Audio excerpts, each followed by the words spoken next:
우리 그리스도인들은 두 세상에 살고 있습니다.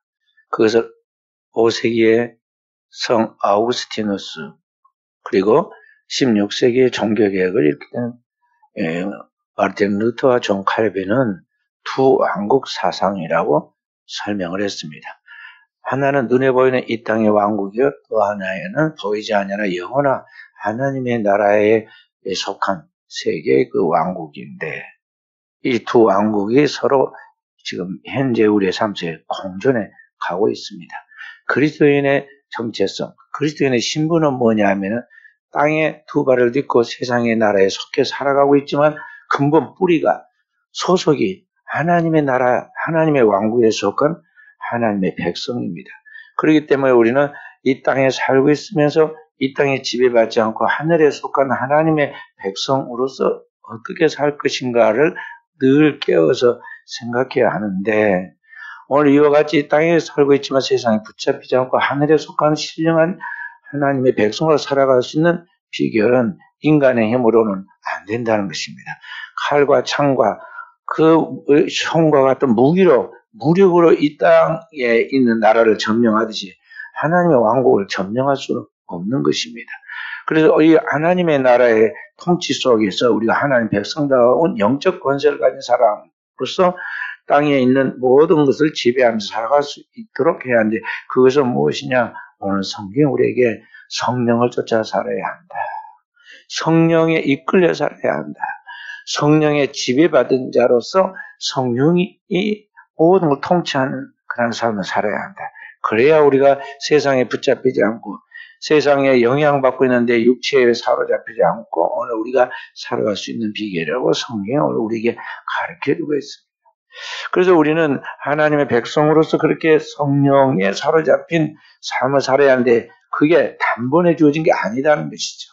어디 가서 은혜 한번 받았다고 그러고 또 그게 그렇게 된 게 아니에요. 그때는 은혜 받은 것 같지만요, 뒤돌아서면 또 본래 돌아가요.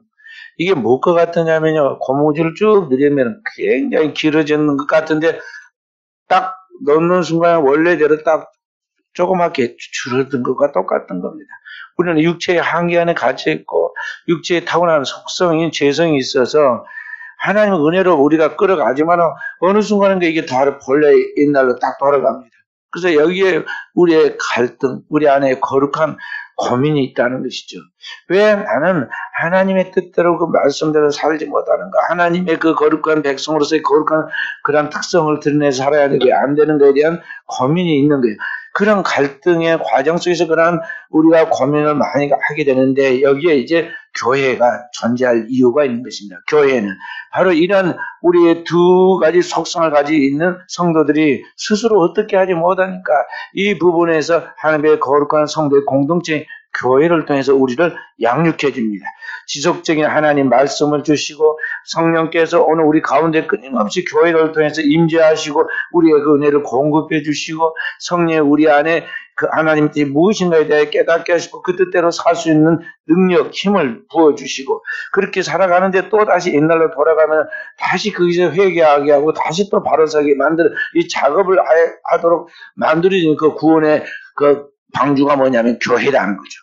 그래서 구약 시대의 노아 시대는 그 방주를 통해서 물에서 구원을 받았지만 이제는 하늘과 땅을 불살라서 완전하게 이제 세상을 없애버리는데, 그 가운데서 살아남을 수 있는 것은 뭐냐면 오늘 우리의 성도들이 거룩한 공동체의 교회를 통해서 완전한 신의 성품을 가진 사람으로서 이 물질과 물리적인 그런 세계를 초월해 갈 수 있는 영성이나 하나님 사람으로 만들어져 가도록, 변화해 가도록 하는 그런 역사를 하는데, 그게 인간의 힘으로는 되지 않는 것이죠. 그래서 주님의 몸이 교회를 통해서 이 일을 해가는 거예요. 그래서 성도들이 이 마지막 시대에 교회에 굳게 붙어 있어야 할 이유가 그것입니다. 그래서 성경은 뭐라고 말씀하고 있느냐면, 말세가 될수록 모이기를 흩어버리는 어떤 자들의 교훈과 같이 하지 말고 더욱 모이기를 힘써라. 종말의 시대를 맞이하면서 사람들이 생활이 편리해지고 개인주의와 자유가 아주 난무합니다. 그래서 사람들은 다 이제 비대면으로 그렇게 살아가는 사회가 되었지만 성도 꼭 교회에 모여서 하나님 앞에 예배드리고 성도의 거룩한 공동체를 통해서 거기에서 함께 힘을 합해갈 이유가 뭐냐면 이 교회를 통해서 하나님이 그 하나님 백성들을 주님의 그런 영적인 신성한 그런 성품의 사람으로 만들어가기 때문에 그러하다는 거죠. 그래서 오늘 우리는 하나님의 거룩한 교회에서 이제 그걸 만들어 가는데, 어떻게 만들어 가느냐? 이 육체의 이 타락한 본성이 하루아침에 은혜 한두 번 받았다 그래서 완전히 그런 영적 사람은 변화되는 게 아니다는 거죠. 제가 이제 무슨 회의가 있어 모임에 가거나 가면은 누구고 대다수 만나냐면 평신도들이나 성도들로 만난 게 아니라 대다수 교회 지도자들이 목회자들로 만납니다. 목회자들로 많이 만나. 회의가 되게 보면 목회자들이죠. 그래 않으면 교회 이제 노예 같으면은 노예 이제 교인의 대표인 장로들하고도 만난단 말이에요. 그리고 초급파 모임에 가면은 우리 교단 교인들 또는 목회자들을 만난 게 아니라 내가 잘 알지도 목사님 나도 잘 모르는 이상한 군소 교단의 그런 사람들이 목회자다고 그래가지고 또는 목사라고 그래서 같이 모입니다. 근데 몇 마디 다섯 마디도 안 하고 말해보면 이분이 얼마나 수준이 어떤 수준인가 다 알 수가 있어요. 생각을 해보세요. 어디서, 학교는 어디까지, 일반, 이 사회 학교는 어디까지 나왔는지 모르지만, 하여간 성경학교 한 2년 또는 몇 개월 해가지고 자기들끼리 안수저고 목사라고 그렇게 된 사람들이 왔으니 이야기를 나눠보면 어떻게 되겠어요? 대학생하고, 저기 초등학생이나, 이하고 같이 이야기하는 거 금방 이야기 알잖아요? 이 커뮤니케이션이 그 세계에서도 또 안 되는 거예요. 근데 그 하는 것을 보면은 진짜 이게 아닌데, 너무 아닌데, 이런 자리에 있어도 되나? 이런 말로 해도 되나? 이게 어울려서 이게 되나? 할 정도로 그런 아주 너무 이게 다른 거예요. 달라. 그러나 그들도 하나님을 믿고 믿음으로 구원을 받는다고 지금 해서 뭔가 꿈을 가지고 일을 하다 보니까 그렇게까지 직분도 갖고 그랬지만 이게 천차만별인데 이걸 어떻게 하는가? 성도들 같으면 내가 돌보는 나의 교회 성도들 같으면요 차라리 수준에 맞춰가지고 단계 이렇게 이제 하나님 말씀을 가르치고 제자를 훈련을 통해서 제자를 만들어가면 되는데 이게 그런 공동체가 아니잖아요. 다 한 개체로서 다 어떤 교회의 대표 또는 어떤 모임의 대표라고 왔는데 그 가르칠 수도 없어. 거기서 한마디 말로 이게 섞어서 하기가 어렵다고. 그래서 너무 이게 아닌데 왜 한국 교회가 이럴까? 막 고민이 많이 될 때 갔다 올 때마다 내가 모임에 갔다 올 때마다 고민이 막 너무 많아져. 그래가지고 뭔 생각을 하고 내려오다 보니까 말이죠. 내가 음악도 안 듣고 오는데 이제는 음악도 안 듣고 오는데 신호를 모르고 그냥 막 가고 있는 거야. 여러 번 신호를 막 그냥 넘어가 볼 때도 많았어요. 다행히 하나님께서 궁일이 여기서 시켜서 다행이었지. 그러면 실수하지 않겠어요. 신호도 넘고 막. 그러니까 오늘 우리가 인간이 어디 가서 크리스찬이 어디 가가지고 어떤 집회에서 한 번만 은혜 받았다고 그래가지고 이제 나 은혜 받았고 이제 하나님 말씀을 알았으니까 이제 잘 믿어야겠다 그렇게 생각이 들었고 그런 마음에 그런 그 기쁜 마음이 순간 생겼다고 해서 그게 하루아침에 완전한 그리스도의 형상과 그리스도의 성품과 그리스도의 인격을 갖추는 그런 사람을 쑥 이렇게 잘한 게 아니라는 거죠. 사람은 자 보세요. 우리 어린아이가 태어나가지고 신체도 20년 동안 자라야지만은 그 사이에 정신적으로 심리적으로 환경 가운데서 자라는 게 얼마나 많은 것이 공급돼야 돼요. 그렇게 해서 이제 성인이 된단 말이죠.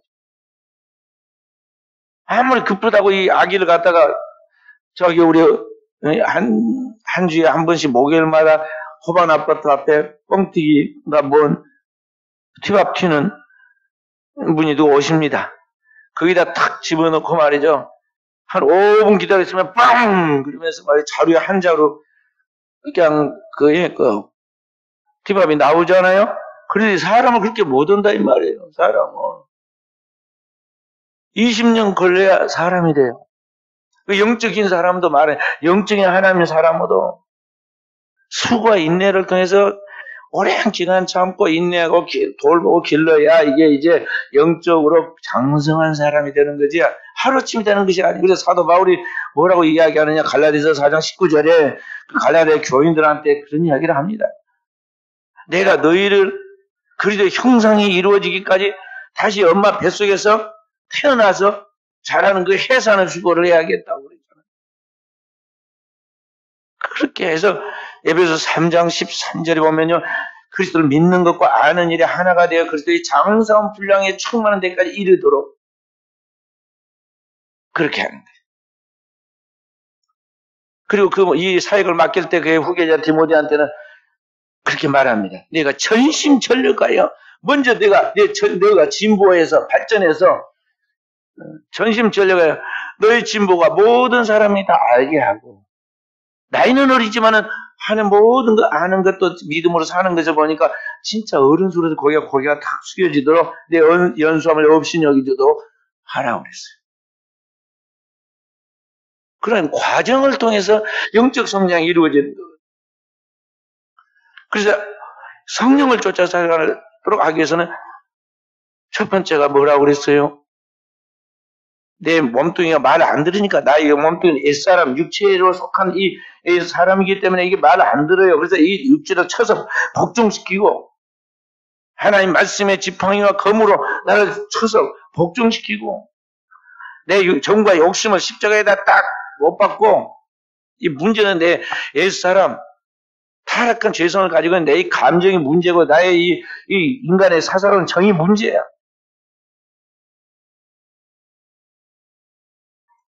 제가 어떤 영적 집회라는 데를 갔는데 그 지도자가 그러지더라고요. 밥을 먹고 있는데 같이 밥을 먹고 있는데 그래요. 이번에 한 분이 이제 이야기를 합니다. 나이 드신 분이 어떤 모임의 지도자를 뽑는데 이거 이렇게 하고 저렇게 해야겠던데 이게 제대로 안 하고 질서를 안 지킨다. 그러니까 그분이 한 모임의 지도자인데 뭐라고 이야기를 하냐면요. 지금 저 사람이 지금 질서를 어기고 나오니까 여자가 안 되겠다. 그 이야기를 하고 있는데 가만히 듣더니 그분이 뭐라고 그러냐면 그래요? 그분이 고향 거기다고요? 그 말 듣고 보니까 나도 그쪽인데 마음이 그쪽으로 가네요. 이렇게 이야기를 하는 거야. 아니 지금 그 정과 욕심 십자를 못 받고 나가 영적 생활의 출발인데 한 모임의 공동체에 지금 상당히 영적인 지도자라고 그렇게 활동을 하고 알려진 사람이 조그만 옛날 고향이 출신이었고 거기에 구비해서 가서 되겠어요. 근데 그 정도야.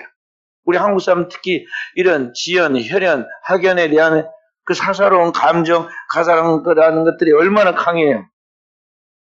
강해. 그래서 진리를 분별력을 갖지 못하고 흐리게 만든다. 그런 나의 사사랑 정과 욕심을 25절에 있는 말씀처럼 24절에 있는 말씀처럼 탐심은 육체와 함께 그 정욕과 탐심은 십자가에 못 박았느니라. 완전히 자기 자신이 완전히 옛사람은 죽었다는 것을 간주하고 우리가 선언하고 그런 것들이 조금도 탓하지 못하도록 나를 누르라는 거죠. 나는 이미 죽었어요. 나에게는 이미 아무것도 없어. 나의 옛사람은 아무것도 없단 말이에요. 나는 이미 죽은 사람이라고 생각해요. 공동묘지에 들어가 있는 죽은 사람이라고 생각하라는 거예요. 예수님이 2000년 전 내 죄를 짊어지고 내가 못되는 그 모든 것을 다 짊어지고 그 정과 욕심도 짊어지고 십자가에 죽었을 때 나도 이미 그님과 함께 죽었다. 주님이 나를 위해 죽을 때 나도 이미 그게 죽은 것이라고 그렇게 간주하라 이 말이에요. 그리고는 나는 죽어서 없어졌으니까 나는 잊어버려야 돼. 어찌됐든 나를 통해 주님만 드러나게 되고 주님만 영광 받으시면 되고 주님의 뜻이 이루어지기만 하면 됐다. 살든지 죽든지 내 몸에서 그리스도만 정있게 되면 원한다. 사도 말처럼 그런 정신으로 나아가라는 거죠. 그렇게 해서 내 육체가 내 영혼을 도와야 돼. 내 영이 잘 되는 일이라면 어떤 것이든지 내가 나를 죽일 수 있어야 한다는.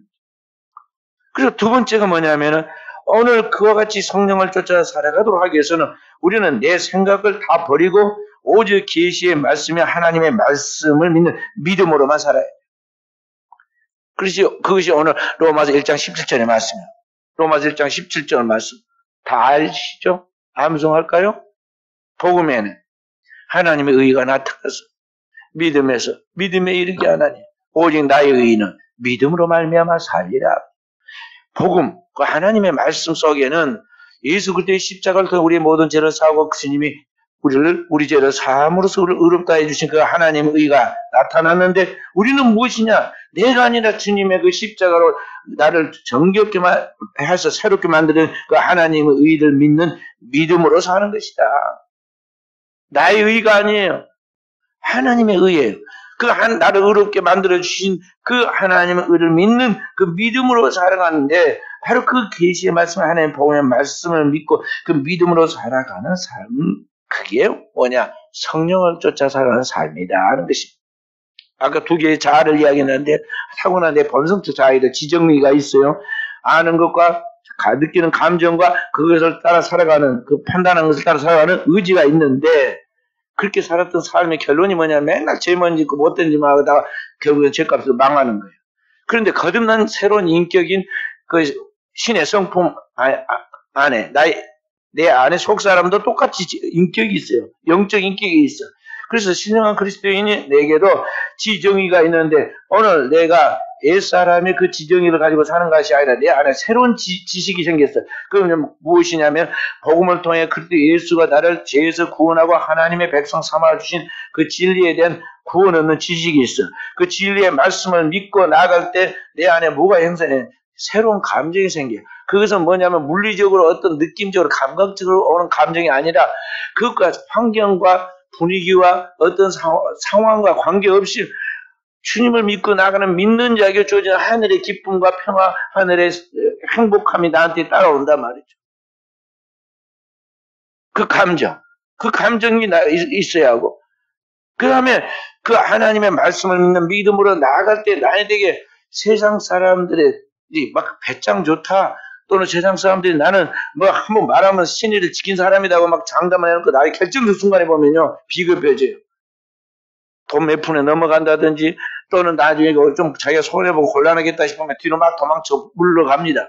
그런데 그런 것이 아니라 하나님 말씀이 내 안에 있어 확실한 진리가 믿어지니까 죽으면 죽으리라 하고 흔들림 없이 자르나오나 지어지고 나가서 나는 그렇게 살리라. 그렇게 살다가 죽으리라고 나갈 수 있는 결단의 의지가 생기는데 그에 거룩과 은혜 받은 자가 거듭난 가운데 나는 새로운 의지가 생기는 거예요. 그래서 새로운 영적인 지정의가 생기는데 바로 그 하나님 말씀을 믿는 믿음으로 나아간다는 것은 바로 그 지적인 것을 말하는 거예요.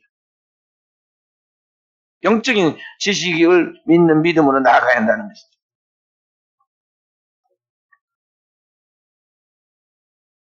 그렇게 믿음을 따라 나아가면은 하나님은 그때 이제 역사를 하십니다.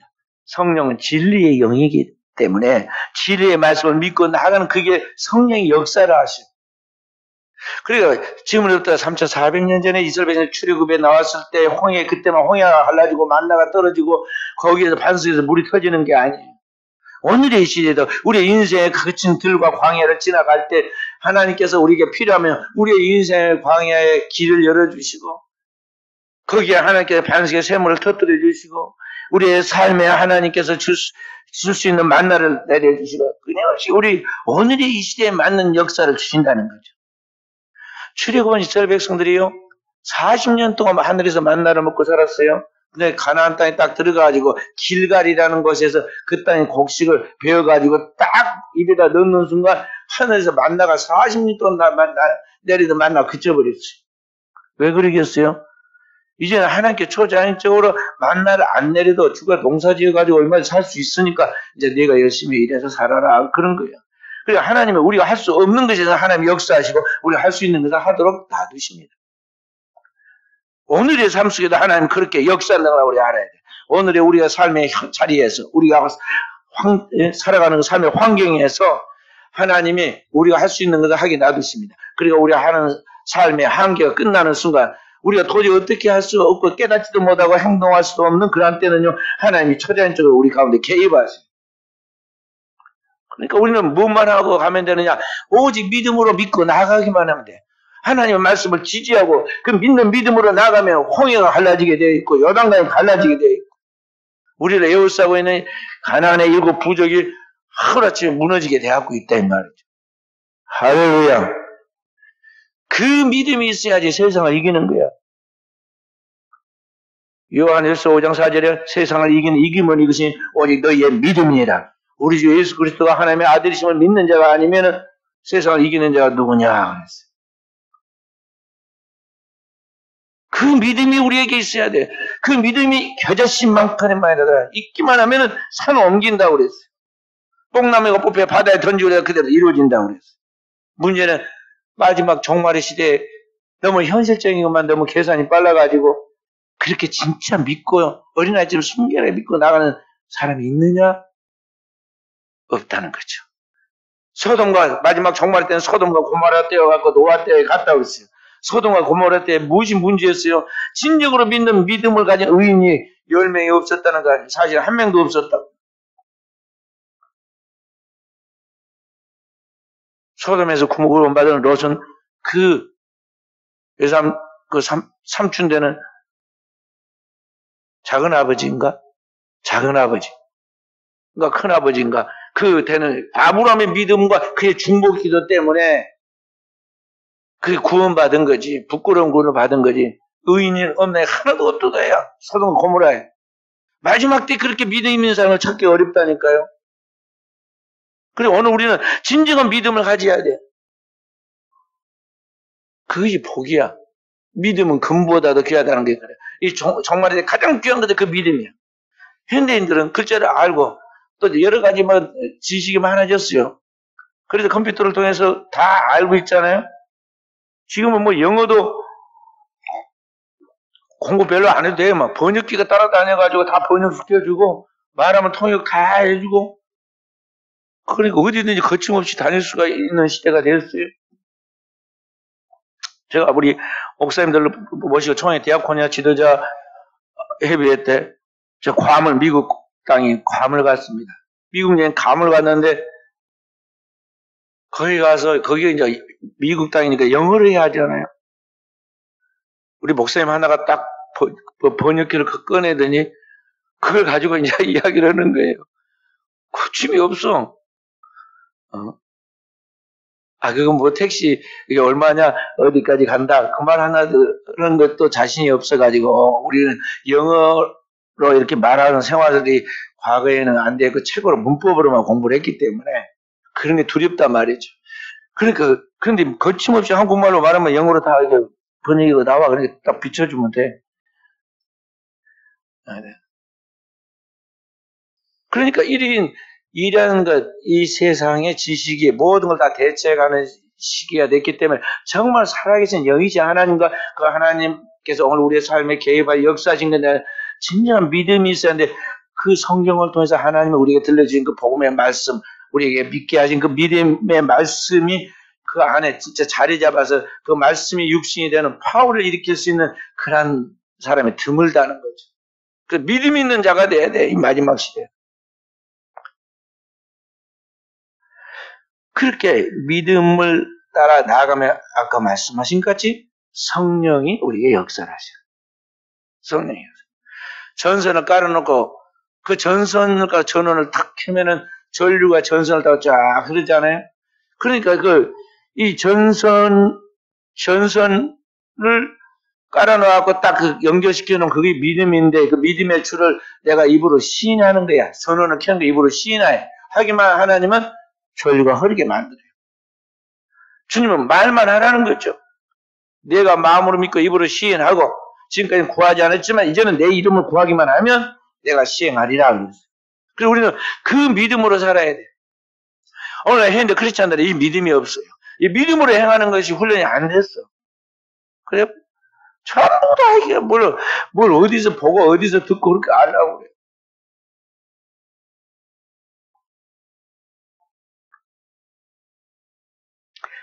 세 번째는 오늘 우리가 성령을 쫓아 살아가는 삶은 그 하나님의 말씀이 내 안에서 살이 되고 피가 돼서 새로운 그러한 삶에 그리스도의 형상을 이룰 뿐만 아니라 그것이 내 육신을 지배하는 데까지 나타나는데 그 성경에 말씀이 육신이 되어 그래서 오늘 하나님의 말씀이 영이신 말씀이 오늘 내 육신을 지배해가지고 육신의 인격까지 완전히 하나가 되어서 하나님의 성령의 도구가 될 때까지 가라는 거죠.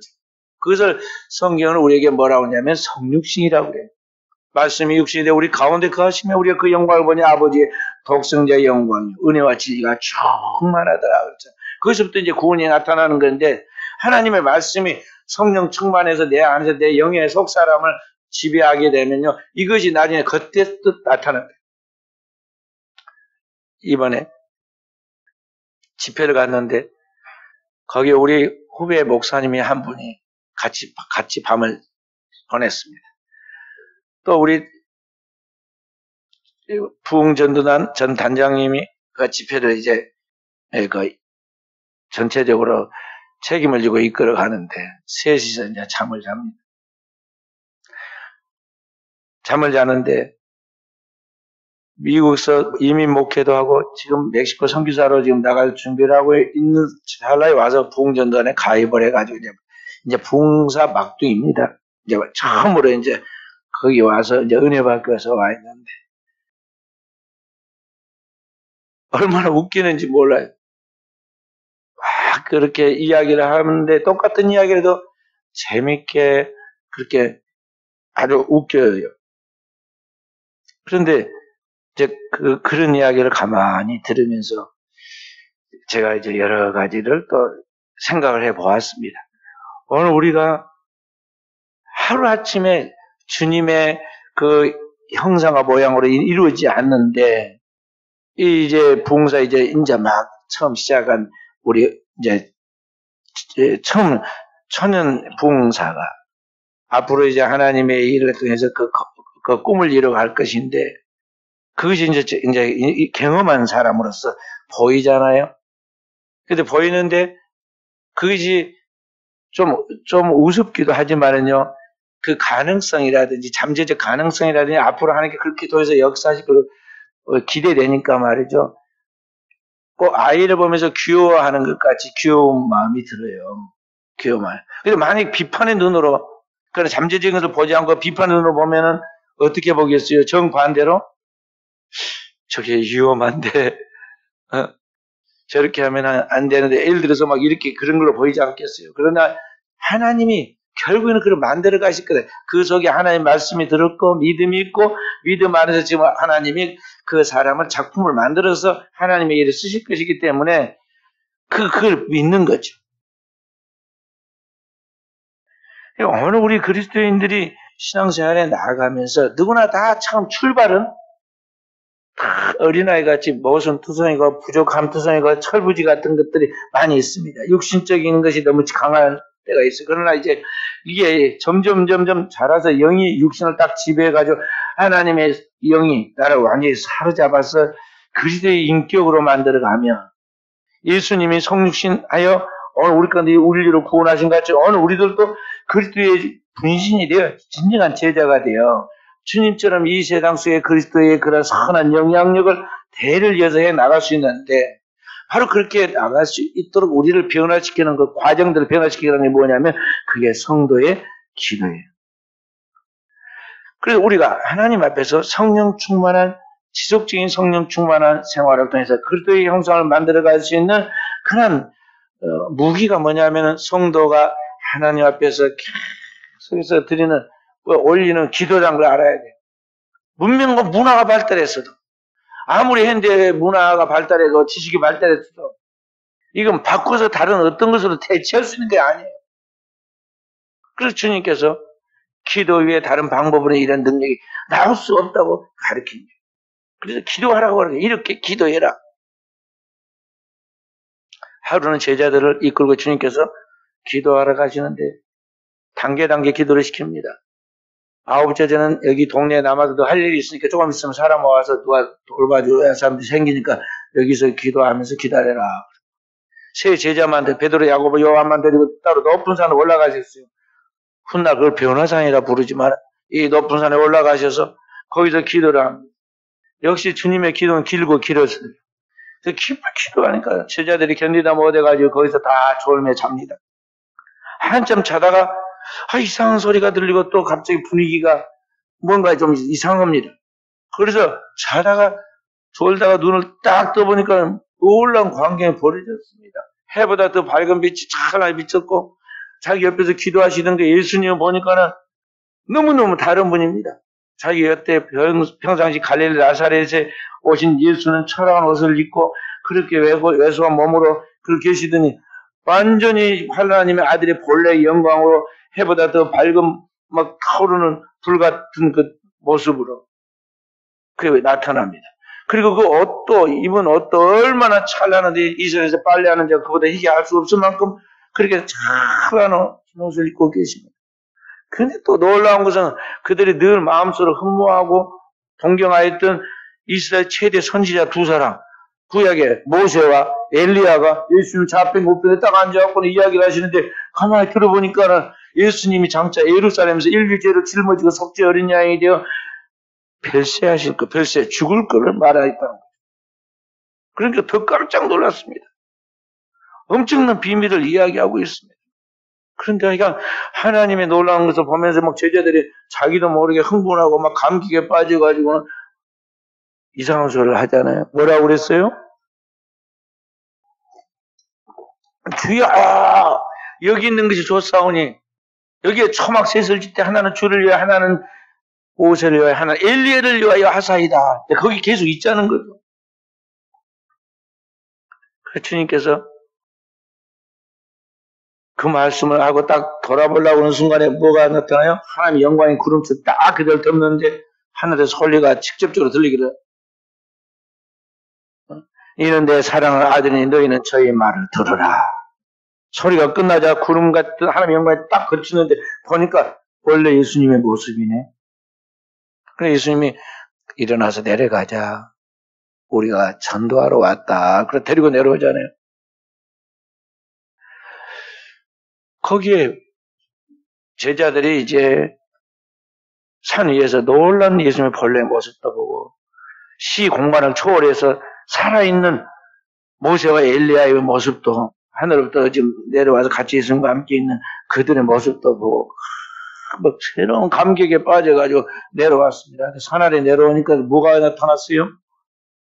나면서 어릴 때부터 귀신이 들려가지고 말 못하고 벙어리 되어 있는 그 말 못하고 그 듣지 못한 귀신 들린 한 아이 때문에 9 제자가 땀을 펄펄 흘리면서 어떻게 해결하지 못하고 거기에서 전전긍긍하고 있는 모습이 보이잖아요.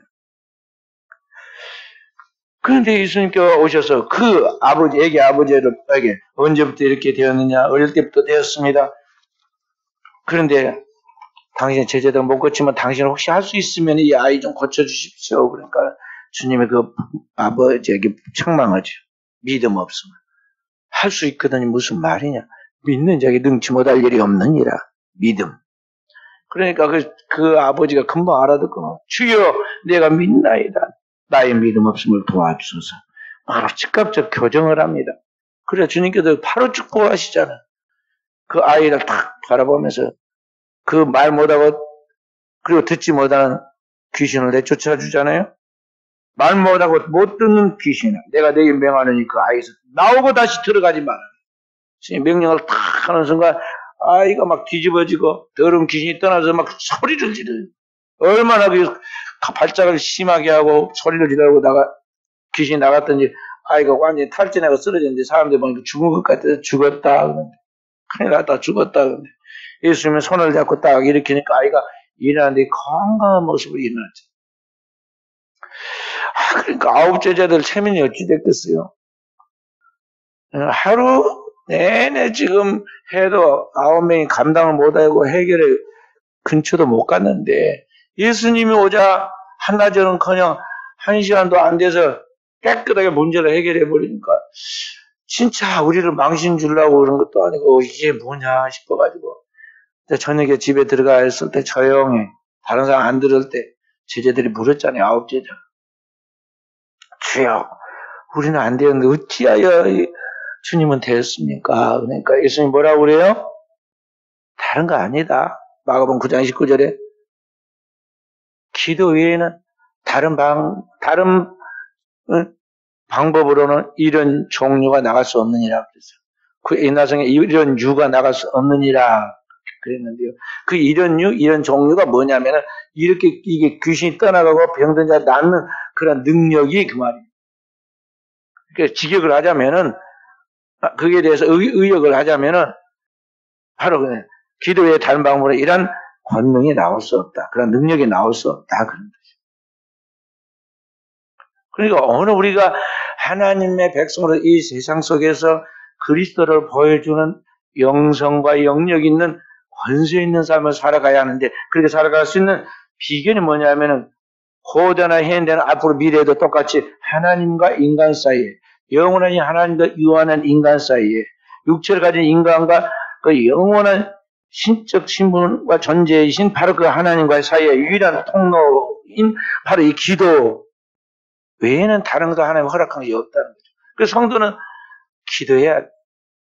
그 현대인들이 과거에 비해서 더 아는 게 뭐냐면 기도예요. 사람들 눈을, 머리를, 그리고 우리의 몸을 자꾸 빼앗아 가버리는 우리 현대의 그런 그 문명의 도구들이 오늘 우리를 더욱더 기도 못하게 한단 말이에요. 그 속지 말아야 돼. 성도 오늘 하루에 일어나면 첫 시간 꼭 기도해야 돼. 저도 고민을 많이 해서 새벽 기도를 워낙 안 하니까 주님 우리 교회도 그냥 밤 기도를 할까요? 다른 교회 밤 기도하던데. 이번 서울 같은 그 집회하는 그 교회도 보니까 밤 집회 하더라고. 저녁에 8시부터 12시까지 하고 새벽 기도 안 하더라고요. 그래서 그렇게 하는데 성경에 보니까 분명히 예수님의 새벽에 기도가 내가 경험해봐도 새벽에 영이 맑고 새벽에 첫 시간에 기도해서 영이 맑아서 하루로 출발해야 모든 하루의 삶이 풀려나가는데 이건 아니다. 아무리 시대가 바뀌고 올빼 민족들이 등장을 했다고 해서 문화가 그렇게 한다고 해서 이건 아니다. 새벽 기도도 하고 밤 기도해야 한다. 내가 다시 정리를 다시 했어요. 성들이 이 시대의 풍조를 쫓아가면 안 돼요. 새벽을 깨워야 돼. 새벽을 깨워. 그러니까 하나님 앞에 어떤 방식으로든지 기도해. 기도할 때 영이신 하나님이 우리의 영혼을 창조한 그 하나님이 우리의 영혼 속에 생명을 불어넣어 주시죠. 우리의 영혼에 하나님께 세미한 음성으로 말씀하시고 그 하나님의 은혜와 은사를 우리에게 부어주시는 거예요. 그리고 이것이 계속 축적되다 보면 이제 우리 안에 뭐가 있느냐? 그리스도의 형상이 이루어진다는 거죠. 말씀이 육신이 되어 그리스도의 형상으로까지 이제 완성된다는 것입니다. 그래서 오늘 우리 안에 이제 다 익으면 열매가 맺히듯이 다 익고 그러듯이 오늘 우리가 성령 그리스도의 사람이 되면 성령이 충만한 그 사람에게 열매가 따르는데 그게 성령의 열매. 성령의 열매. 그리고 요한복음 15장 8절에 보면 이렇게 열매를 많이 맺으면 내 아버지께서 영광을 받으실 것이다. 우리 하나님이 우리에게 그런 거룩한 신의 성품과 성령의 거룩한 열매가 맺힐 때 그것을 보고 제일 기뻐하신 분이 누구냐면 우리 아버지 하나님이시다. 하나님이 가장 기뻐요. 완전히 내 자녀다는 거죠. 코가 찔찔 나오고 생긴 것도 못 났는데 할아버지 할머니들은 자기 새끼라고 얼마나 예뻐라고 그래요. 손자들은. 그러면 할아버지 할머니만 그래 자기 본인 부모들은 더 하잖아요. 예뻐라고 그래. 그래 하나님 아버지가 하나님을 닮아서 신의 성품을 가지고 만들어져 가니 얼마나 예뻐라고 그랬어요. 그것이 주님이 오늘 우리에게 교회를 통해서 하나님의 사람인 하나님의 백성을 만들자는 목적이에요. 로마서 8장 32절에 보면은 뭐라고 말씀하고 있느냐면 성령 우리의 연약함을 도우신다. 그래가지고 계속 우리를 훈련시켜가지고 거기에 8장 29, 3절에 보면 그렇게 말해요. 하나님이 미리 아신 자들을 또한 그 아들의 형상 본받게 하기 위하여 미리 정하셨으니 이는 그런 많은 형제 중에 맏아들에게 하려 하심이라. 그래서 예수님이 맏아들이고 오늘 우리 선택한 우리를 미리 예지한 미리 아신 자들을 그 아들 곧 예수 그리스도의 형상 본받게 하여 미리 정하셨으니 또 미리 예정한 그들을 또한 때가 되어서 교회로 부르시고 부르신 그들 또한 믿음으로 의롭다 하시고 의롭다 하신 그들 또한 뭐라고 했어요? 영화롭게 하셨다. 그래 완전하게 변화시켜가지고 주님과 똑같은 모습으로 변기하여 하나님 나라에 들어가게 만드는데 그것을 영화롭게 하셨다. 그게 영화의 단계. 거기까지 완전하게 이르게 하시는데 하나님의 목적이고 뜻이라는 걸 우리가 알고 우리의 신앙과 이상을 거기다 둬야 돼요. 주님 앞에 완전해지는 그 자리까지 투자하는 것이죠. 그렇게 살아갈 수 있도록 만드는 것이 뭐냐?